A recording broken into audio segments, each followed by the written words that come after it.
సింహాచలం గిరి ప్రదక్షిణ. ఈ గిరి చుట్టూ లక్షలాది మంది భక్తులు ఎందుకు ప్రదక్షిణ చేస్తారు? స్థానిక భక్తుల విశ్వాసం. స్థల పురాణం ప్రకారం సింహాచలంలో వెలిసిన శ్రీ వరాహ లక్ష్మీ నరసింహ స్వామివారి దివ్య తేజస్సు సాధారణ మానవులు తట్టుకోలేనంత ఉగ్రమైనది. అందుకే ప్రతి సంవత్సరం అక్షయ తృతీయ నాడు స్వామివారికి తొలి చందన సమర్పణ చేస్తారు. అయినప్పటికీ ఆ దివ్య తేజస్సు ఇంకా వెలుపలికి ప్రసరిస్తూనే ఉంటుంది. వైశాఖ పౌర్ణమికి 2వ దఫా చందనం, జ్యేష్ఠ పౌర్ణమికి 3వ దఫా చందనం.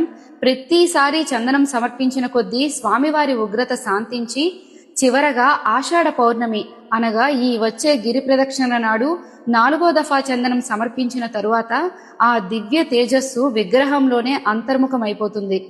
ఆ దివ్య శక్తి స్వామివారి అదృశ్య పాదాల ద్వారా సింహగిరి అంతటా వ్యాపించి మొత్తం కొండే స్వామివారి దివ్య స్వరూపంగా మారుతుందని స్థానికంగా చెప్పుకుంటారు.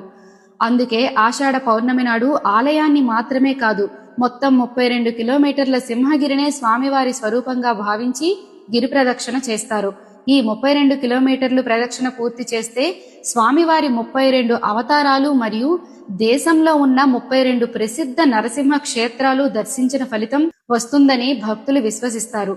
భక్తి శ్రద్ధలతో ఈ గిరి ప్రదక్షిణను పూర్తి చేస్తే పాప విమోచనం, మనశ్శాంతి, కుటుంబ శ్రేయస్సు వంటి అనుగ్రహాలు లభిస్తాయి.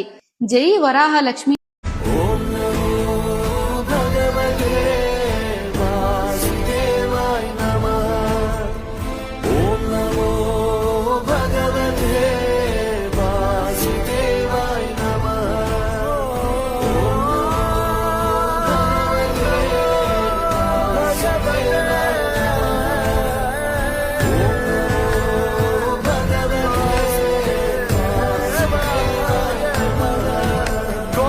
విశాఖలో ప్రతి ఏడాది లక్షలాది మంది భక్తులు ఎదురుచూసే సింహాచలం గిరి ప్రదక్షిణ 2026 జూలై 28 ఆషాఢ పౌర్ణమి సందర్భంగా ప్రారంభం కానుంది. సుమారు 32 కిలోమీటర్ల ఈ పవిత్ర ప్రదక్షిణను భక్తులు పౌర్ణమికి ముందు రాత్రి ప్రారంభించి తెల్లవారుజాము వరకు నడుచుకుంటూ పూర్తి చేస్తారు. ఈ గిరి ప్రదక్షిణ మార్గం తొలిపావంచా నుండి ప్రారంభమై Adavivaram, Tuvaka, Appughar, Seethammadhara, port stadium, Madhavadhara, NAD, Gopalapatnam, Prahladapuram మీదుగా ప్రయాణించి తిరిగి తొలిపావంచాకు చేరుకుంటుంది. ఈ పవిత్ర యాత్రలో సుమారు 5 నుండి 10 లక్షల మంది భక్తులు పాల్గొంటారు మరియు శ్రీ వరాహలక్ష్మీ నరసింహస్వామి ఆశీస్సులు పొందుతారు. ముఖ్య గమనిక: జూలై 29 మధ్యాహ్నం 3 గంటల తర్వాత ఆలయం మూసివేయబడుతుంది.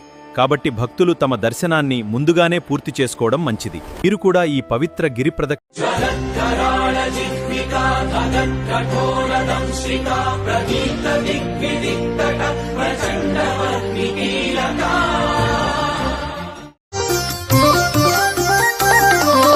ప్రహ్లాద వరద శ్రీనారసింహ లోకాల రక్షించు ఓ లోకనాథ,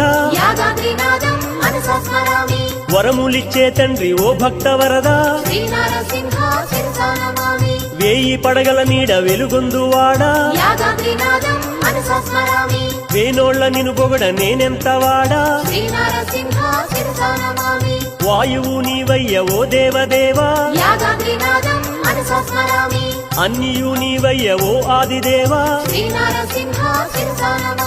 ధర్మాన్ని పాలించే ఓ ధర్మతేజ, సర్వంబు నీవయ్య సకలాత్మ రూపా, కోర్కెలన్నీ తీర్చుకోనేటి రాయ,